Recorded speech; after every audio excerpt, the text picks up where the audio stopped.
Good morning everyone, brothers and sisters in our Lord Jesus Christ. Another day, another sharing na punta with Kuya Nico. Before we begin, join me in a short prayer. In the name of the Father, and of the Son, and of the Holy Spirit. Amen. Hail Mary, full of grace, the Lord is with you. Blessed are you among women, and blessed is the fruit of thy womb, Jesus.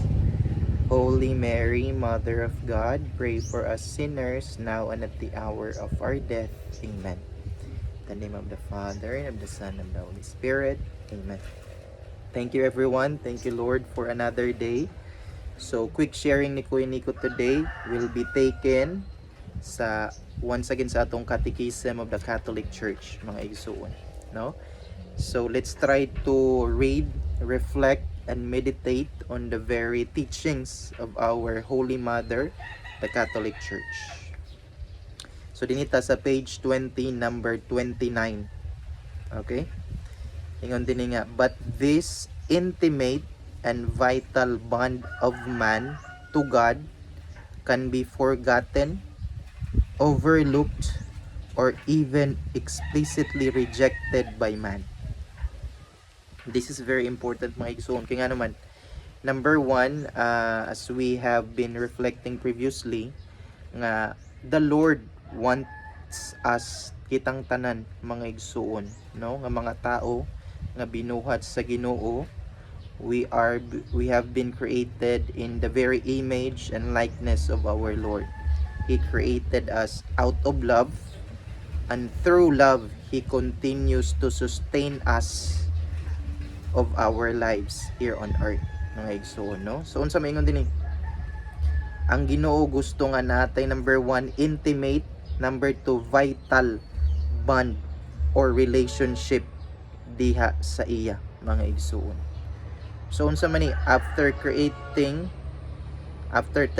ni Lord ang creation, the world, the planets, the sun, the solar system, the stars, the animals, the plants, din kita mga tao, together with the angels, unsa man itabo, dili lang niingon si Lord nga, oh man na ko create sa inyo, bahala na mo sa inyong kinabuhi, bahala na mo diya, kabalo naman mo maghuna-huna, guwang naman mo.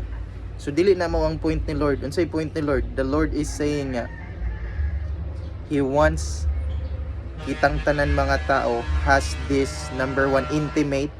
Some ng intimate, very close, very personal relationship with Him, mga igsoon. Number 2, vital. Unsa nang vital? From the word vital means life. So imong kinabuhi from beginning to the middle to the end of your life, which means every moment of our life, mga igsoon. The Lord wants us to have relationship with Him. Even in good times or in bad times, mga igsoon. Munang gusto ni Lord, no? Have an intimate and vital bond or relationship kitang mga tao dito sa iya, ha, mga igsoon. Okay? However, unsa ingon dinhi? This intimate and vital bond of man to God, kitang mga tao dito sa iya, ha, can be forgotten. Simba ko muna ni karon. Pwede din nato makalimtan, overlook, pwede na to i-deadma, awa ko'y pakialam, or even explicitly rejected by man. Unsa to? Forgotten, kalimtan. Number 2, walay pakialam, awa ko'y labutana. Number 3, i-reject yun nimo, mga igsuon. I think it's very important and vital nga may bala nato ni mga igsuon, no? Because from the moment of conception natong tanan sa tiyan sa atong ginikanan, sa atong inahan, unsa man, the Lord has called us, has created us in His divine mind, and He also have a purpose, a mission, a meaning sa matag usa nato nga kinabuhi, mga igsuon. Monang, out of love, He revealed Himself to every one of us. In human history, God became man, just like us. Pero again, wala na wala ang iyang pagka-Ginoo. The Word became flesh and dwelt among us. Because if you love someone, you want to be with him or with her. So yung anak kagugmahan po ng atong Ginoo sa ato mga igsuon, He showed us His very being, His very self. Nga unsa man siya, He is God Himself. He is love Himself. He is the truth Himself.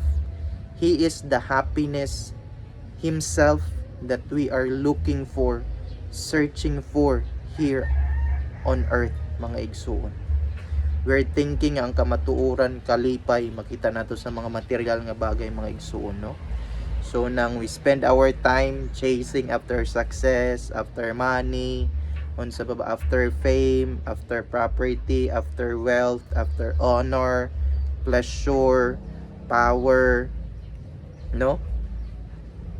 Those things are good. Good man na sila din sa kalibutan. As long as they do not separate us from the Lord. As long as they should lead us closer to the Lord, mga igsuon. Pero kanang mga goods in the world will somehow lead us in abandoning the Lord, forgetting the Lord. We consider the good of this world as Ginoo na. Sila na ang naginoo nato. They become the center, the very purpose of our life. Then therefore, we can conclude na they are not good to us anymore, mga igso. No? Because everything baya, no, nga gi-create ni Lord, yan gihatag niya din sa ato ang maayo, excluding ang sala. Tanan nga maayo nga naata sa atong kinabuhi. Either we work hard for it, or either na inherit nato or gihatag sa atua, it has been indirectly and directly willed by the Lord. Gusto niya, giwil niya nga naatana.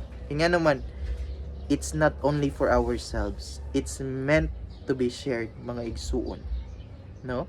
Munang pinaka reflection nga nakita nako kay Kristo, kaya nga naman comfortable na siya, hayahay na siya, perfect na siya dito sa langit.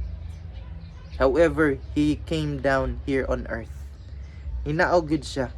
He could have saved us, redeemed us from any different ways, mga igsuon.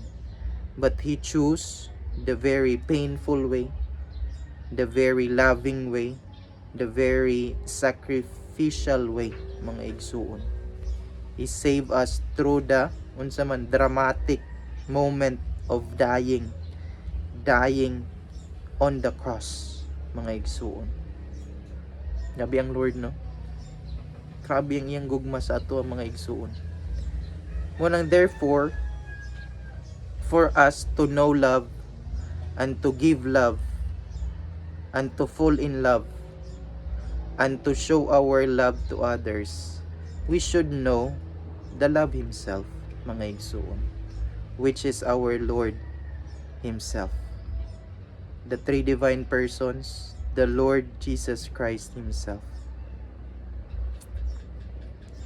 So muna siya nga nindot maka-reflect, makapamalandong ta, makaigsuon.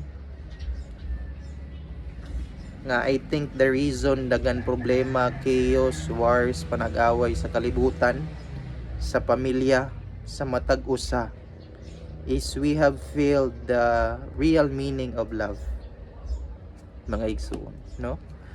Nga dapat din nato ma-forget kaya nga naman gipakita na ba yan ni Kristo sa ato, from His birth, from His life, from His mission, from the very climax or purpose of His life, to save us on the cross, even accepting death on the cross, mga igsuon. Okay? So labi na sa mga batanon karon, niagi man sa kabatanon in taon, no? Grabe ang kilig, yan ang mga crush mga ingana. But let's not forget nga have the Lord as the foundation of our love. Mo nang one of the characteristic nga nasa Bible, love is patient, no? So willing maghulat, ayo sa pagdali-dali lang ga, mga igsuon, no? Kay nay mga decision, na mga pangitabo sa kinabuhi nga di na nato mabalik, unreversible mga igsuon, no? So before we know love, before we can give love, as we cannot give something we do not have, then let's try to know the Lord, encounter the Lord mga igsuon, through prayers, through Holy Mass, through personal prayers, praying of the once man Holy Rosary, adoration. If sa inyong chapel, parish, or cathedral na youth organization, try to join them, no? Para mag-grow ta more sa atong faith mga igsuon. Because the Lord came here on earth baya, no? Si Kristo sa man. He also have His community, His group of men, group of people, na siya apostles, na siya disciples, na siya Mama Mary, na siya Saint Joseph, no? So it's very important that we build a community that prays together, that learns together, that bonds together. Dili man ta perfect ang pamilya, ang community sa simbahan, but let's continue to grow in love, continue to correct each other with love if nay sayop, nay kakulangan nga nabuhat mga igsuon, no? So love is not an emotion, love is not a feeling, love is the act of the will. It's a decision that we make every day mga igsuon. And the number one, the best model of love is none other than love Himself, who became man for our salvation out of love. Si Jesus Christ mga igsuon, which is 100% God and 100% human, no? So let's spend time with the Lord, talk to the Lord through prayer, adoration, Holy Mass, praying of the Rosary, and most of all, build a community that will help you, pray for you, and also develop you mga igsuon, no? So lastly, a family that prays together, a community that prays together, stays together, grows together in love and faith to the Lord. And let's try to understand and correct each other with love. Thank you so much, and God bless.